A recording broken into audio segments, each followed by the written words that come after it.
একঘেয়ে ফুলকপি খেতে খেতে বোর হয়ে গেলেও I promise this recipe won't disappoint you. তাহলে শুরু করা যাক। এই রেসিপি বানাতে যা যা লাগছে তার ডিটেলস তোমরা ক্যাপশনেই পেয়ে যাবে। এবার আসি কুকিং প্রসেসে। প্রথমেই কড়াই ঘি আর অল্প রিফাইন্ড অয়েল গরম করতে দেব। এরপর অ্যাড করছি গোটা জিরে এবং গোটা গরম মশলা, যার মধ্যে কিছুটা জয়িত্রীও অ্যাড করেছি। এরপর আদা বাটা আর চেরা কাঁচা লঙ্কা দিয়ে কিছুক্ষণ নেড়ে নেব। তারপর অ্যাড করছি কাজু চারমগজ বাটা। দেন কষতে কষতে তেল ছেড়ে এলে অ্যাড করব Kashmiri red chilli powder for colour and normal red chilli powder for spice. Taste according নুন এবং অল্প চিনি অ্যাড করে সব কিছু আরও কিছুক্ষণ নেড়ে নেব। এরপর অ্যাড করছি ফ্যাটানো টক দই।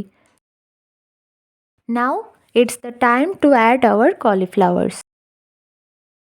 রিচনেসের জন্য একটু দুধ অ্যাড করে সমস্ত কিছু ভালোভাবে মিশিয়ে ঢাকা দিয়ে সেদ্ধ হতে দেব প্রায় 30 মিনিট মতো। নামানোর আগে ওপর থেকে ছড়িয়ে দেব গরম মশলা আর 1 চামচ কেওড়া ওয়াটার। বাট তোমরা যারা কেওড়া ওয়াটারের স্মেলটা পছন্দ করো না, ইউ ক্যান স্কিপ ইট। সব শেষে কিছুটা ঘি অ্যাড করে সার্ভ করব।